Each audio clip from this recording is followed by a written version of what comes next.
So nagpunta nga pala kami ng Binondo. Dumating kami dito is alas 2 na ng hapon. So nanggaling pa kami ng Paranaque. And first stop pala namin is Jollibee. So nag-order na nga pala ako ng tag 1 piece chicken, isang spicy at isang original with fries. At ito nga yung una namin kakainin dahil gutom na kami dahil wala pa kaming almusal. Favorite ko nga pala ang fries ng Jollibee, so kakain muna kami at manood lang kayo dyan.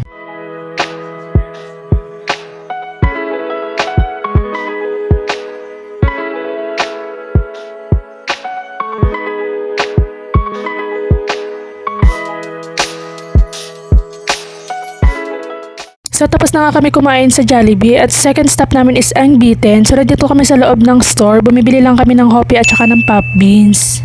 Dahil sobrang saya ko nga guys, dahil first time ko makapunta dito sa Binondo at napuntahan ko pa tong isang store na sikat at napapanood ko lang sa isang vlog.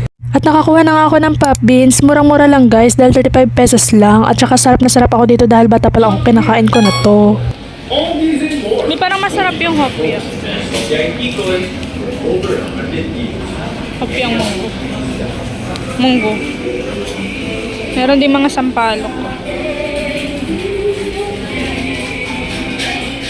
Tingnan mo ang mahal. Ay, parang masarap to. Maligayang pagdating sa Binondo. Alam mo na ba ang Binondo's Giant Golden Buddha? May ano din cashew marzipan. Natikman ang sikat na sikat at dinadayang kubilati sa Binondo.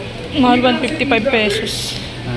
So kung nagbabala ka pumunta dito, pumunta ka na dahil marami ka mabibiling pampasalubong dito, lalo na tong fresh pastillas. At nakita ko rin nga tong hopia durian at naghahalaga siya ng 70 pesos ang isa. Sobrang dami ng flavor ng hopia dito. At hindi ko na nga alam kung alin ang kukunin ko sa sobrang dami ng flavor ng hopia dito, lalo na tong hopia red munggo, mukhang masarap talaga. Tinapay rin pala dito, lalo na tong asado roll, tapos itong whole wheat bread. So kaya pumunta na kayo dito at mamili na kayo dahil marami kayong mabibili dito, lalo na mga papasalubong at may mga tikoy rin pala. Itong tikoy na to yung favorite ko, tapos ibabalot mo sa lumpia wrapper, saka mapiprituhin, tapos saka mo memeryendahin. Ay, sobrang sarap talaga. Kaya ano pang hinihintay mo, pumunta ka na dito at bumili ka na.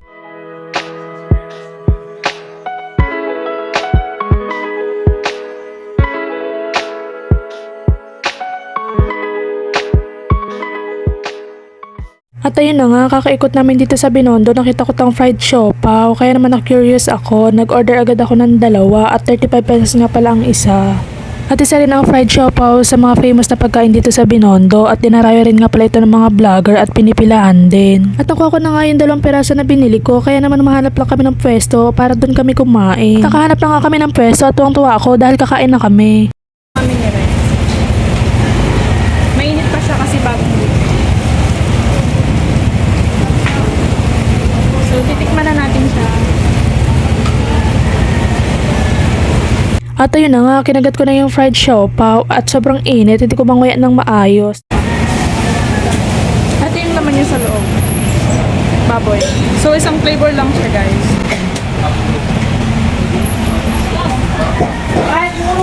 May onion leek sa loob.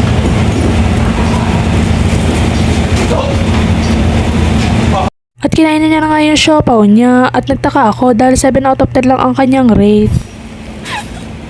I-rate mo yan. Kaya pala 7 lang ang rate niya kasi hindi rin pala siya mahilig sa siopaw. At sa paglalakad namin, katabi lang pala nito yung Oshikon, yung Chinese donut. 30 pesos. Kuya, magkano isa niyan?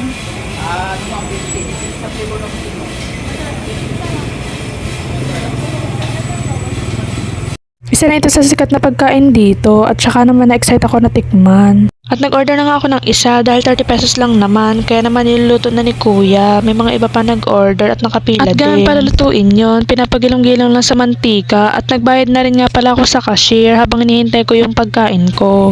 At ready na nga yung order ko kaya kinuha ko na, excited ako at gusto ko ng tikman.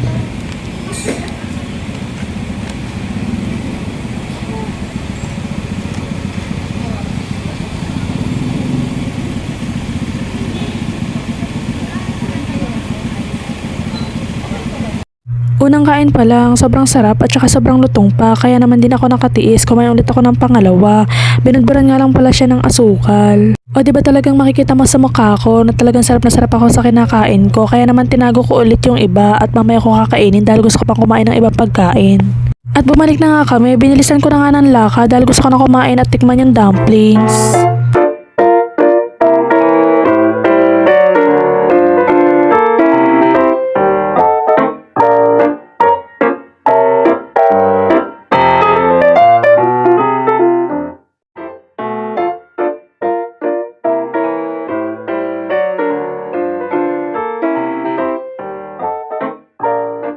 Kaya nandito na nga kami sa Cafe Mezzanine at hanggang ngayon ay may pila pa rin, kaya naman pumila na rin kami dahil mamaya sobrang dami na ng tao.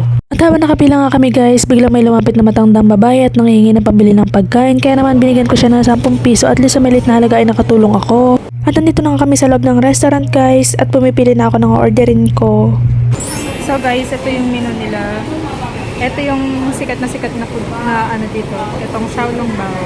Chicken cucumber with malunggay. 240 pesos. And ang orderin ko is itong shrimp hakaw.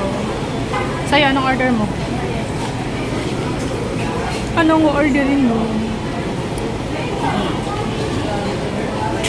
Talaga, tinago yan. Nakatago. At umorder na nga ako ng pork dumplings at shrimp hakaw. Yung pork dumplings guys is 140 and yung shrimp hakaw is 130.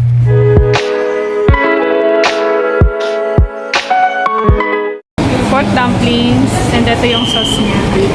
Tapos sa akin yung shrimp hakaw.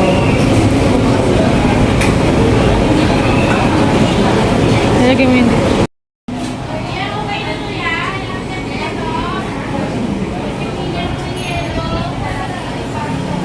Sarap. Uy. 1 to 10. 10 out of 10.